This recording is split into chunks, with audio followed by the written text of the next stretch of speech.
Inflation. What does it mean? Where are we going? Are they going to fix this thing? Are they about to turn it around? We'll talk about that. And we're going to lose a major war. All that's coming up on I'm Right.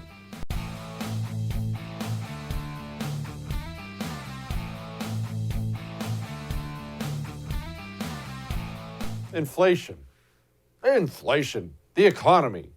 Let's pause, actually, before we get into Joe Biden and what the administration's doing and where we're going. We're going to go over all that tonight. We have a great show for you on I'm Right. Let's talk about the economy. Because I saw this word tossed around a lot right when coronavirus hit. I saw people, not just on the left, by the way, people on the right, talking about the economy, almost putting it down or acting like it was just a side issue. Remember that? I'm sure you remember this. If it saves one life, we have to shut things down. Or the human lives are more important than money. You heard all these kind of stupid things people were saying. Honestly, and I'll explain why in a second, it sounded to me like a society of children. That's what it sounded like. Oh, that's ridiculous. Your stocks, the lives are more important than your stocks. I know you heard all this stuff. Let's talk about that for a moment because we're about to talk about where the economy's going. What's the economy? Is a human life worth more than the economy? Let's figure this out.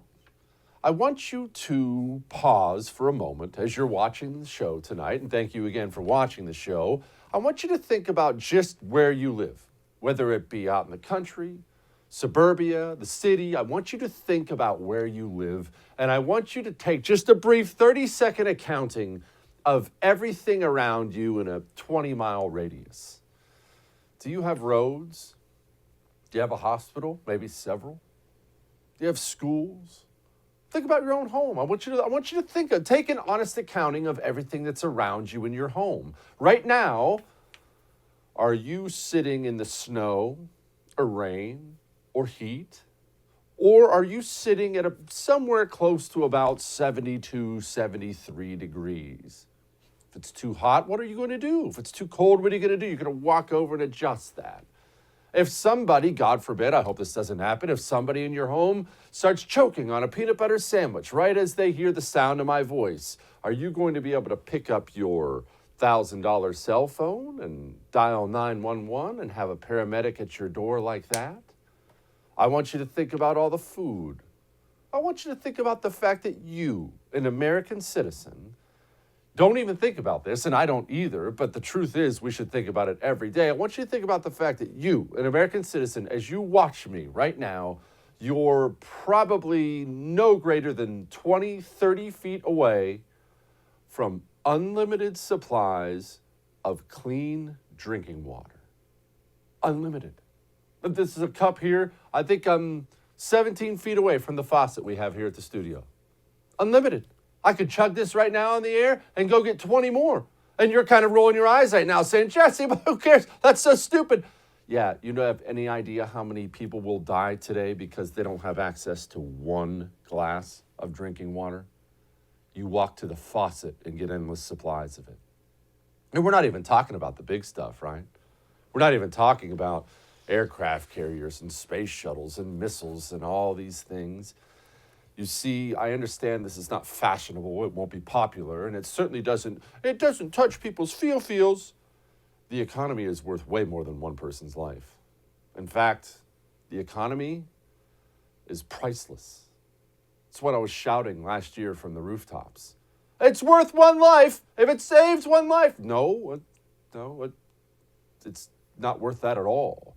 Your life, my life, the life of everyone you know, the life of everyone I know, is not at all worth more than the economy of the United States, because a society's economy is the thing that keeps the economy running. We're not talking about how your stocks are doing. We're talking about everything around you. It is your economy that brought that. You don't stop that ever. Never. For any reason. I don't care if you woke up tomorrow morning and you found out China had nuked our top 10 most populous cities. You don't wake up that morning and say, well, nobody go to work. Everyone stop for just a couple weeks. Just everyone go home a couple weeks. The show must go on. Otherwise, the entire nation crumbles into nothing. So as we start talking about inflation here and Joe Biden and where we're going, and I understand these are going to be hard things to hear, but as we talk about all this, I want you to understand something. Every single thing we're about to see right now, all the pain that's already here, all the pain that's coming, every single bit of it came from this concept that the economy is just some side issue. It's just for stockbrokers on Wall Street. If it saves one life, that's what really matters. That is about to cost many, many, many lives. Now let's talk about what the President of the United States, Joe Biden, said just back in July. Here it is. The vast majority of the experts, including Wall Street, are suggesting that it's highly unlikely that it's going to be long-term inflation that's going to get out of hand. Just one brief pause before we go into what he said. Democrats, communists, I should say, do this all the time. I think I'm going to start doing this myself, just so they can enjoy the fruits of what they've brought to the table. They have this lie they tell. Barack Obama was masterful at this, and Joe Biden has continued it. Every Democrat does it now, where they'll tell an outright lie, and they'll always back it up with, well, basically all the experts, pretty much every economist, almost every scientist, basically everyone in the medical community, that they just always announce that, well, it's pretty much everybody. And because we don't have a media in this country, the follow-up is never, could you name for me the specific people you're talking about? Well, everyone's saying, whenever you hear a Democrat say the words, every economist at Wall Street, you know they're lying. Of course, it's insane to think we wouldn't have long-term inflation. Why wouldn't we have long-term inflation? We looked at the economy, we said pause, and then people were obviously hurting because people have to work to make a living. So the federal government gathered up massive piles of cash, trillions of cash, and just started chucking it at the economy. What did you think was going to happen? Of course, we're devaluing the dollar with every dollar they print, and they printed trillions of dollars. Of course, look, I'm an idiot, and I was warning everybody about inflation back then. We have former Treasury Secretary under Clinton, actually, Larry Summers. I mean, he was right, and he's still right. How long do you think inflation is going to go up? I think the odds are that we're going to have inflation of a kind we haven't seen in 30 years until either the Fed takes some significant move with respect to monetary policy or until there's some kind of accident. Okay? Haven't seen in 30 years. And let's keep in mind, I know you already know this, but let's keep in mind what inflation actually is. It's a pay cut for you and me. That's what it is. When the cost of everything around you goes up, when the value of your dollar goes down, it's no different than you walking in your boss's office today and him sitting you down and saying, hey, Bob, bad news, 6% pay cut for you. 10% pay cut for you. Because remember, we're already at 6. 10 is right around the corner. You ready for a 10% pay cut? What changes in your life with a 10% pay cut? You still going to be able to fill up your car? Still going to be able to get everything you need? You're going to be able to pay your bills? You're going to be going through the bills, canceling things? You're going to be canceling that visit to go see mom? What changes in your life as the value of your dollar goes down and down and down and down some more? The truth is, we're already seeing Americans across the board, well, except for the filthy rich ones, but Americans across the board seeing a decreased standard of living. It's going down, and it's going down, and it's going down. And keep in mind, there right now is no plan. There has been no plan presented to stop the bleeding. None. None. They don't have any idea what they're doing. In fact, they seem pretty cold to the fact you're already seeing a decrease in standard of living. The dirty little secret here, Willie, while nobody likes to pay more, On average, we have the money to do so. Household savings hit a record high over the pandemic. We didn't really have anywhere to go out and spend. And as we said a moment ago, we're expecting retail sales this holiday season to break records. For those who own their homes, the value of our homes are up. And while the stock market isn't the economy, you got over half of American households with some investment in the markets, and the markets have hit record highs. So we need to put all of this in perspective. Stop complaining about inflation, peasant. You have the money, don't you have all the money in the world? Why are you worried about eggs going up 12%? Why are you worried about the cost of beef, chicken, everything else skyrocketing? Why are you worried about the cost of gas? You have all the money in the world, right? And look, these people are so disconnected from reality, and that's really the problem we face in this country right now, is the people who make the decisions on behalf of you, on behalf of me, they don't have any connection to us. They don't understand how working people live. I know, because not to bring up old stuff, I watched this last year too when coronavirus hit, and even people I know, friends of mine, were saying things like, just go home for 2 weeks. What's wrong with you? And my jaw just fell open. Clearly people have spent too much time in college and in the media world. People can't just go home for 2 weeks. People have bills to pay. For most of my life, if I just went home for 2 weeks, just call her quits, just a couple weeks, I'm not eating, or the car payment isn't getting made, or it's a big deal. But these people aren't connected to reality. Listen to the White House Chief of Staff, Ron Klain. I think things are a lot better in this country than they were a year ago with regard to COVID, with regard to the economy. But we have a lot of work left to do. And I think voters are in a show me, don't tell me mode. I don't think they really care as much about what I'm saying on TV or what you're saying on TV as much as they do about us putting results into their lives. Yeah, well, show me. It's going to be fine. Look, people aren't even that worried about it, honestly. Or, I love this new spin, you've already seen some of this and you're going to see a lot of it, so just prepare yourself for it. I love this one from Bloomberg. Why don't you just buy less? Why don't you just buy less and learn to live more like Europeans lived? Oh, believe me, you can roll your eyes and get mad about that all you want. You're going to see that lecture from the system and their propagandists a lot now. You see, there's not going to be any covering up the fact your standard of living is about to go down, that you can afford less, that you are effectively poor. You can't cover that up. When you can't buy chicken this week, you can't cover that up. So what they're going to do is they're simply going to shift into the mode where they'll try to make you ashamed of even wanting. Why do you want so much chicken? Do you really need that many eggs? You'd never see Europeans eat that many eggs. You dirty, selfish American. Oh, it's coming. Don't think they're above talking down to you because you want to maintain the standard of living that you've grown accustomed to.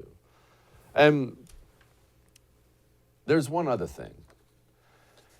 The way they talk down to white people right now in this country is really, really gross. Now, full disclosure, before I go into this, I don't do a bunch of skin color politics. Now, you know I'm more than happy to talk about all that stuff. In fact, I talk about it in very uncomfortable ways, but I just don't. I understand I'm a minority in this. I just don't place any value on skin pigmentation. I really genuinely do not. It doesn't matter to me. And another reason I don't wade into it is every skin color activist I've ever known, black, white, and everything else, they all, even friends of mine, routinely look like idiots. Because when you place value on the color of your skin, you'll inevitably end up defending the indefensible because you've placed value on something that in and of itself doesn't have value. Culture has value. Parents have value. This doesn't have any value in it. So you look like an idiot. So I don't do white activism. I don't do black activism. I just don't do skin color activism. I think it all comes across really bad.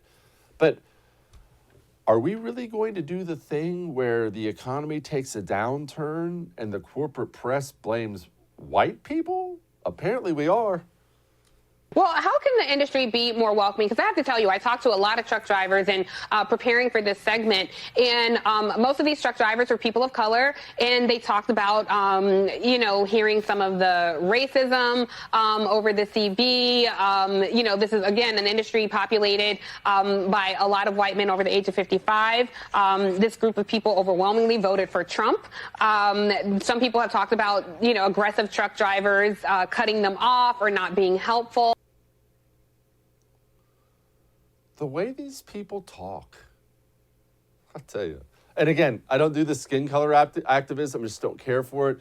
But I do hear the communists whining, like after that election in Virginia, about white people this, and this is a white lash, it's white people backlash. And I have to tell you, privately, I go, well, yeah. Do you think you can consistently speak about a group of people that way without them taking it out on you? White people are not a punching bag in this country and certainly shouldn't be. It's really gross. Oh, but you didn't think it was just going to be white people's fault, right? You see, the Biden administration, they've really dug into this inflation thing. And you know what they've found out? You're not going to believe the real culprit for inflation. Is inflation going to get worse before it gets better? Is there anything President Biden can do in the short term? We're focused on how to address this in the short term and the medium term, George. In the short term, number one, we have to finish the job on COVID. We know that the more that people feel comfortable getting out into the economy, going to movies rather than buying a television at home, working in the workplace, the more we can return a sense of normalcy to our economy. Getting those shots out for 5 to 11-year-olds is going to provide a lot of comfort to American families. We're making a lot of progress on that front. Just trying to make sure I have this right. The plan to tackle inflation involves vaccinating kids?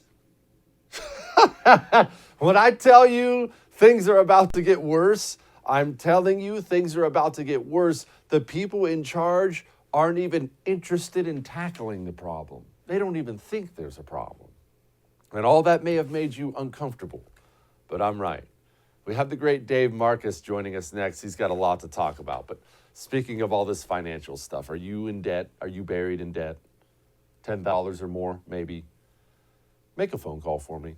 Set aside the embarrassment and the shame, and definitely set aside this, that, well, I'll never get out of it. That's a garbage lie. Call Total Financial Freedom. Make one phone call for me. They've been doing it for 15 years. They have an A+ rating with the Better Business Bureau for a reason. There's no story you're going to give them they haven't heard before. But Jesse, you don't understand. I owe $100,000. They've heard it all. In some cases, they're cutting payments in half. One phone call, all right? 877-332-8291.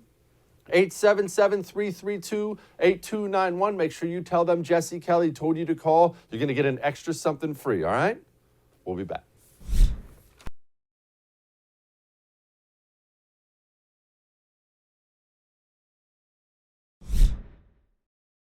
Can you give us the construct of how you will deconstruct the racism that was built into the roadways? I'm still surprised that some people were surprised when I pointed to the fact that if a highway was built for the purpose of dividing a white and a black neighborhood, or if an underpass was constructed such that a bus carrying mostly black and Puerto Rican kids to a beach, or that would have been in New York, was designed too low for it to pass by, that obviously reflects racism that went into those design choices. I don't think we have anything to lose by confronting that simple reality, and I think we have everything to gain by acknowledging it and then dealing with it. We just have the biggest bunch of clowns running this country. Joining me now is Dave Marcus. He's a columnist with the New York Post and Fox News, also author of the book Charade. And Dave, it seems like we have children running the country. I mean, I would expect that from some idiot college freshman majoring in sociology or something like that somewhere, but these people run the country. To me, the worst part is the smugness, is just that he's surprised when people are surprised, right? Because he saw a Ken Burns documentary once, and he's also wrong, right? What he's talking about with the bridges is Jones Beach. I went and looked it up. Jones Beach, was built in 1930 when New York City was 95% white. Robert Moses, who built it, was probably trying to keep people out. He's trying to keep poor people out. So what happens? Immediately, the Washington Post fact checker jumps in to get Buttigieg's back and say, yes, look, it's in this book. This is true. 24 hours later, he has to amend that and say, actually, the experts don't think this was true. So, yeah, I mean, it's a joke, and we're just supposed to accept it because to question it, makes us racist or something. And it was just awful. It was just stupid. It was stupid, and I'm glad you used the word joke, because I have these moments where I sit back and I just marvel at the fact that how corrupt and rotted it all is. Like you just brought up the Washington Post. That's the second biggest newspaper in the United States of America, and some politician says something that's, one, weird, two, not even factually correct, and the second biggest paper in the country jumps in immediately to defend him, and all of it is a complete fabrication. It just, I understand you're always going to be in the know on the issues, Dave. I get that. But what chance does the average American have to have any idea what is real and what's false when we're at this level of lies? Look, I think the only chance that they have is to understand that most of the places where they're getting their information have some kind of a bias, and at no point should they just accept anything, at face value, especially if it's coming from someplace from the Washington Post. CNN's fact checker did exactly the same thing. I mean, they're comms people. They're not journalists, and I think that viewers just need to understand that. Dave, you have an article right now in Fox News saying Donald Trump broke the woke stranglehold on our country and on us. What are you talking about? What do you mean? So if you think back to the very early days of Trump's 2016 run, one of the big things that he ran on was fighting against political correctness. He would say, political correctness is killing us. He said, we don't have time for it. That got a little bit lost throughout his presidency. But while he was saying that, we still had Republican leaders who, anytime they were even remotely accused of racism, would just sort of like collapse into the fetal position and shut up, right? Because to even defend yourself was almost admitting to it or something. And Trump wouldn't play that game. So fast forward to the recent election in Virginia, parents in the state were very upset about critical race theory. Glenn Youngkin, quite wisely, picked up on that and carried that flag. What did Terry McAuliffe do? He did what Democrats have done for 20 years. He called Youngkin a racist. He said, this is dog whistles. You're a racist. But it didn't work, right? Suddenly it didn't work. And I really do believe that the reason it doesn't work anymore is because Donald Trump took so many bullets on this, took so much flack on this, that he really sucked the air out of the balloon. And it's just, it's an aspect of the Democrat Party playbook that I don't think is ever going to work for them quite the same way again. Okay, then I know I'm asking you to predict the future here, but Democrats are a lot of things. Bad at politics is not one of them. Where do they go from here? If I understand, look, in some idiot like Maxine Waters, her district, that card's always going to work. I get it. She's always going to be anti-Maxine. But for most of the country, when they hear racism and now everyone rolls their eyes instinctively, that means it's become a political loser. What comes next? Because they've been living on this for a long time. Yeah, I mean, look, they have a problem. I mean, I think what McAuliffe could have done and probably should have done is acknowledge at least some of the excesses of wokeness, right? Acknowledge that, like, yeah, we don't want to separate kindergarten students by race and tell some of them they're oppressors and some of them that they're oppressed. Instead, he just pretended like the whole thing was a non-issue, that anybody who claims that it is an issue is a racist. You have Breonna Keeler on CNN just like, repeating over and over again an interview with Rick Scott. It's not in the curriculum. It's not in the curriculum. He's quoting her from the Department of Education.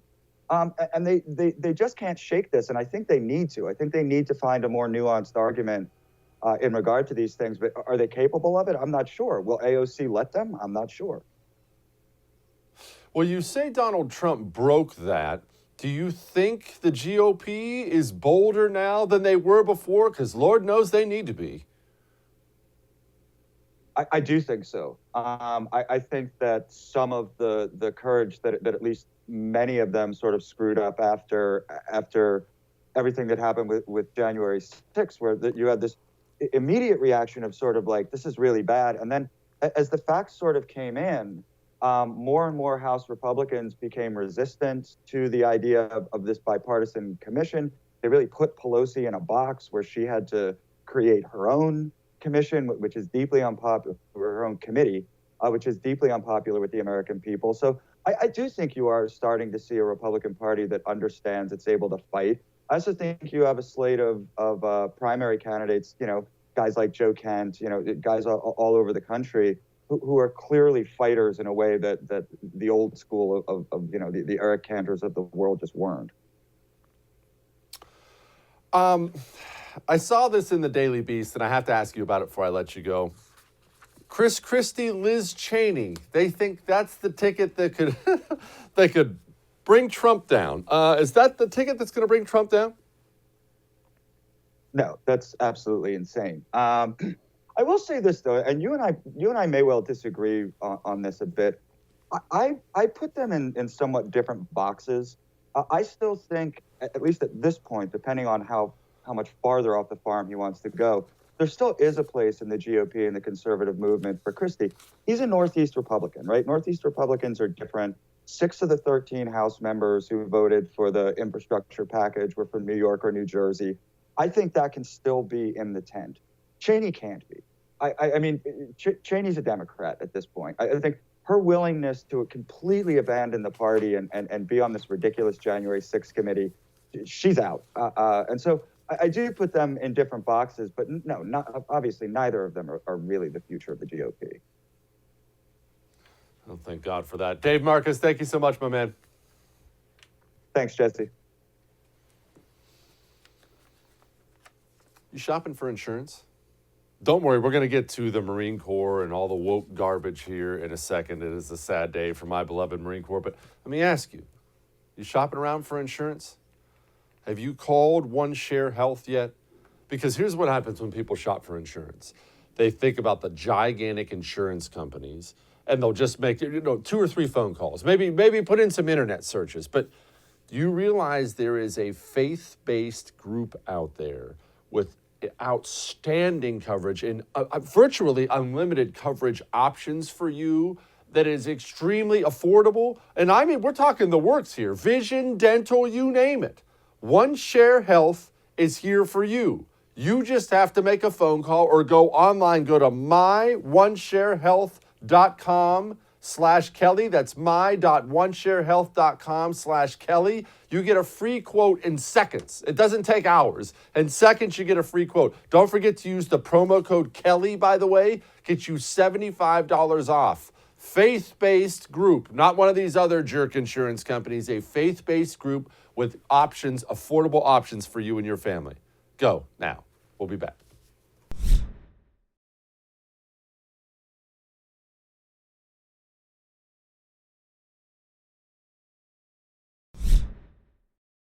I want you to picture this. I want you to just walk with me. Just hang with me for a second, all right? I want you to picture this moment. I want you to picture waking up in the morning, and let's say you got some kiddos at home. Maybe you do, maybe you don't. But let's say you got some kiddos at home, and spouse is there. You get the kiddos up, and you get them ready for school in the morning. And you know what that's like. I do that with my little buddies every single morning.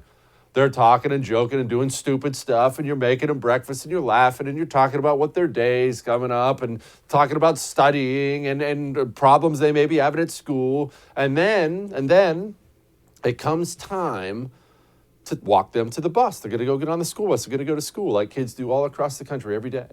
And I want you to picture you and your spouse, get the kiddos ready. They got the little backpacks on, and they're walking down to the school bus to go meet another big group of kids. And you get there, and the other parents are there, and the groups of kids are there, and you're all standing around at the bus waiting for the school, well, at the bus stop waiting for the school bus to get there.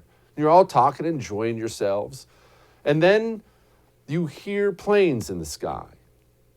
And you look up, and you see planes are coming, and you're not sure what they are at first, but eventually you figure out those are not American planes. And then you see, because keep in mind, when you're on the ground, you can actually see this very clearly. You see bombs drop from these planes, and they're heading right towards you and your spouse and your kids. And you realize in that moment, everybody you love's about to die. If that sounds a little harsh, a little dark, that's what it's like when you lose a major war. That's what happens. I'm going to keep telling you these stories. These are real stories I'm telling you, by the way. I just changed the names and locations. These are real stories from history. Most of these are from World War II, of what people have gone through when their militaries were not strong enough to withstand a foreign military from coming inside. That's what it looks like. It looks like bombs dropping on you and your family. And I want you to picture, while those bombs are dropping in that moment, are you going to think, man, I wish we had more women in the military. Oh, gosh, look at those bombs coming. I hope we have enough gay people to withstand this. I hope we rooted out the white supremacy. Do you think black people feel welcome enough, honey? Do you think that's what you're going to be saying? Because I want you to understand, when I rant and rave about all the woke garbage in the military, I'm ranting and raving about it because it will be the direct cause for us losing a major war and American cities being reduced to ash. Here's Marine Corps General David Berger talking about what he's going to focus on in the United States Marines. Don't you need to break that narrative that women aren't up to the job? We do, and it's happening right now. But it will take some time before, at the senior levels, you see the numbers of women in senior leadership positions. I'm looking right now at the website where the leadership of the Marine Corps appears, your bio and photo, right, and your leadership team. And they're all white men of a certain age, older.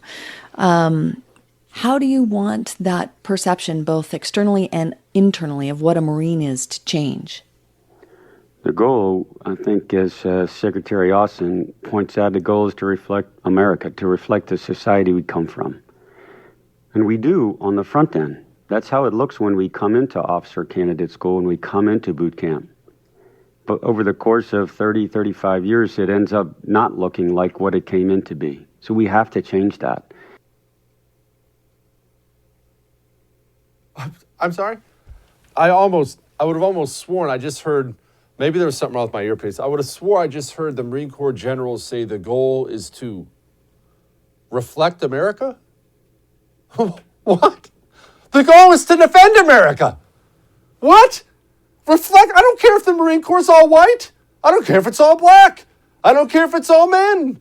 Nor should you. And if you say you care, you're a liar is what you are. Because if those bombs were dropping, you wouldn't care. You're a peacetime liar if that's what you say. I think we need more women. You're a liar and you don't know what you're talking about. If your son needed emergency surgery, would you want to make sure the surgical staff is very diverse? Can we get more gays? Or would you want to make sure they're the best of the best? This stuff is how nations lose wars. If China is doing what they're currently doing, and that's training 8-9 hours every day to make sure they can kill us, and we're training 2 hours to do that, and another 6 to make sure we're women-friendly enough, we're going to die.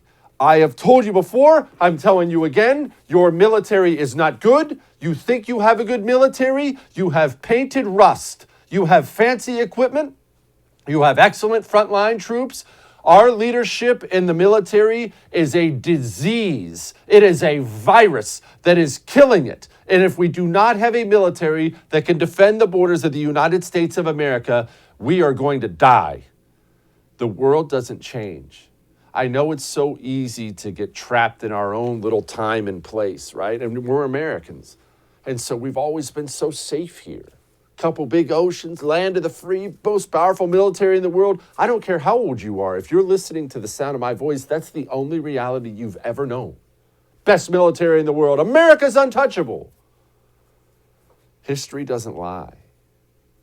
History says if we get weak enough, a more powerful place will come take things from us, and it's going to hurt in ways like you can't possibly imagine. Like you can't possibly imagine. I picture that bomb scenario between me and my little buddies, and I'll be frank, it terrifies me because it's real. And I don't care what your timeline is, eventually it's coming. Bombs will drop on American soil. Are we going to be ready? We're not. Not without major, major changes. And allow me to bring this up before I wrap this up, because we have to get insanity on college campus. We're going to get that in a second, but let me bring this up for you. I know a lot of people are getting involved right now in Republican primaries and this and that. If you're not asking your potential Republican congressman, senator, president, if they want massive, and I mean massive, wholesale changes to the United States military, if you're not demanding that of the people you're sending to public office, we're already toast. Already toast. If we have a Republican Party saying the same old lame things, I love our military, look at our great generals. If that's what we're going to get out there, we're already done. I know that probably made you uncomfortable too, but it's a fact. Now, here's something else that may make you uncomfortable. The Federal Bureau of Investigation, they're worried about home title theft. You see, you have home insurance. Of course you do. You have car insurance. You have medical insurance. Why wouldn't you? You got to protect against something catastrophic happening to you. You know your biggest financial vulnerability, almost undoubtedly, is your home title. Your home title. It's online. These cyber thieves will steal it. They'll forge your signature on it and take a loan out against it. You'll either get evicted or you'll pay tens of thousands of dollars in lawyer fees. Or you can just go to HometitleLock.com right now and sign up. While you're there, use the promo code RADIO. Get yourself something special. HometitleLock.com, promo code RADIO. We'll be back.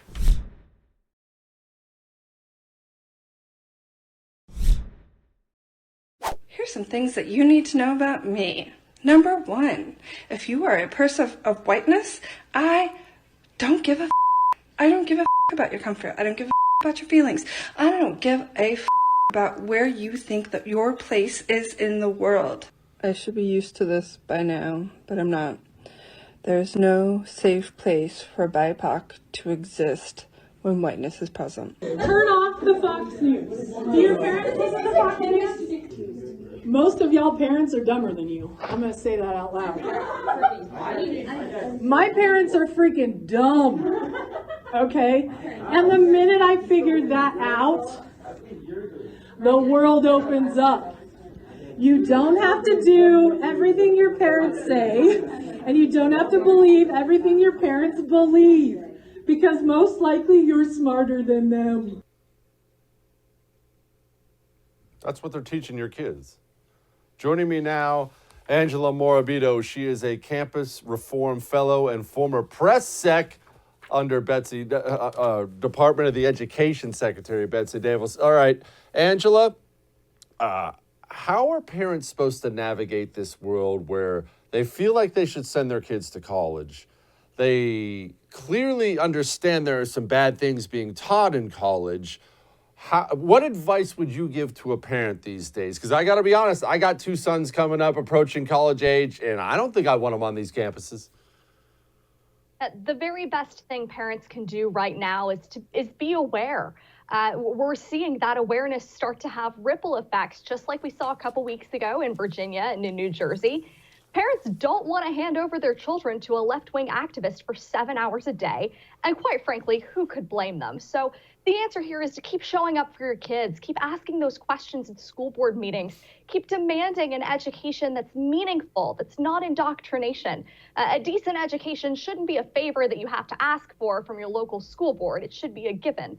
But unfortunately, the left has had its way with education for far too long in this country, and that's how we got to this point.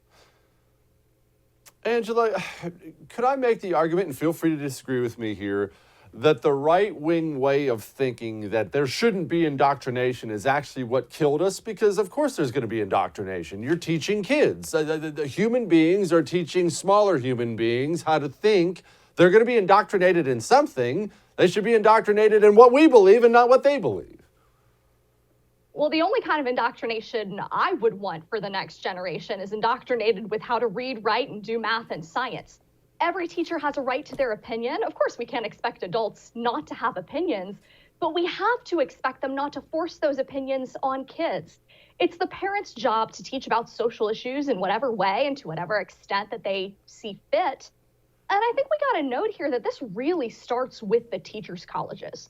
Campus reform will have looked at what these schools are training future teachers to do, and that is to cram every corner of their curriculum with social justice nonsense. You've got Duke teaching critical race theory in education. You've got the University of New Mexico teaching social justice in education.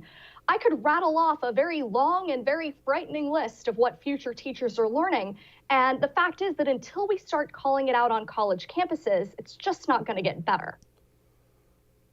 Angela, where's that coming from? I understand what you just said, that we're indoctrinating people before they become teachers, and then by the time they become teachers, they're nut jobs. But why? Who's funding it? Where's this coming from? It's college administrators. That's who's in the driver's seat, and sad as it is, but that's who's deciding what gets taught. Look, this country needs great teachers. If you look at our nation's report card scores, we got less than half of fourth graders are proficient in reading. That should be a 5-alarm fire. That should be cause for concern at every single teacher's college in this country. But instead, the teachers' colleges, because the colleges that oversee them, don't care if kids are learning reading, writing, arithmetic. They want them learning pronouns and woke ideology and critical race theory. That's their goal, and that's how they're training teachers. They don't really care how we're performing on a global stage. So that's where the right has got to step it up. How are we performing on a global stage? I'm glad you brought that up. I mean, it's not hard to find some real deficiencies, to put it kindly, in the American education system, but are we falling behind other countries? We are. We should want America to be leading the world in education, but instead, in terms of industrialized countries, we're pretty middle of the pack. And the gap between us and countries like China is only getting bigger. There's a real opportunity cost in education that every minute, our kids spend learning about 87 genders or whatever the new leftist flavor of the week is. Those are minutes that kids in other countries are learning, calculus and things that are going to benefit them later in life. Education is for everyone, and America's kids right now are getting robbed. I want to play you this shot of the great Lieutenant Governor Winsome Sears of Virginia, and congratulations to her. Here she is. Parents are asking to be given the vouchers so that they can decide where to send their children. We need charter schools. I'm knocking on doors, public housing. The moms and dads, they're not telling me they want more money for their child to go to that same school. They want choice. They want choice. And so let's give it to them. Angela, is this something that can be done at a federal level, or does this have to be a states thing? Because boy, did she nail that. I know a lot of parents because I have kids, and that's just how that works. And all they want are choices. All they want are options. This school's garbage. They want to be able to pull them out and send them to this school. Is this something Republicans can do nationally if we were to ever get the power?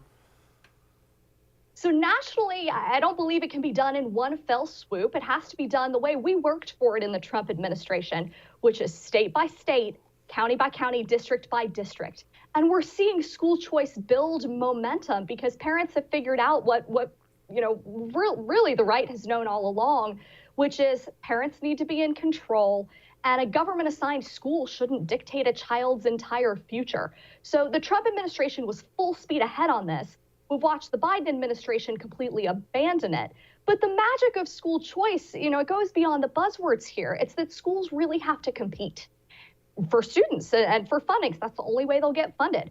So schools that want to indoctrinate kids are going to lose out. Those kids are going to go somewhere else. They're going to go get a real education somewhere. And schools that deliver that real education are going to win big. So it's that competition factor that we're missing without school choice and why it's so very important. Angela Morabito, Campus Reform, thank you so much for what you do. I appreciate you. Thank you, Jesse. All right, we got Light in the Mood next.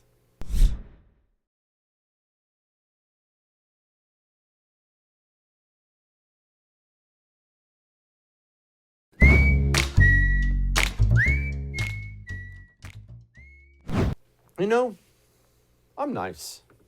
And I know you're rolling your eyes right now and you're laughing at that and you're saying, Jesse, you're not, but I think I'm a really nice person.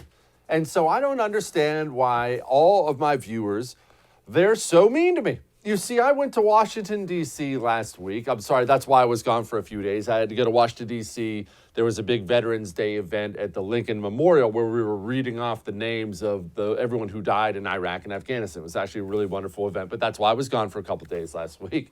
And because I was in D.C., I had to take a couple pictures of the sites because they had the flag set up. It was just really, really cool. I would highly recommend visiting during Veterans Day. It's really cool. And while I'm back there taking pictures, one of my viewers decided to Photoshop me next to the Washington Monument. You know, that's not nice. I realize I am of an above average height, but that is just not nice right there. 6'8", by the way, so not quite that tall. I'll see you tomorrow.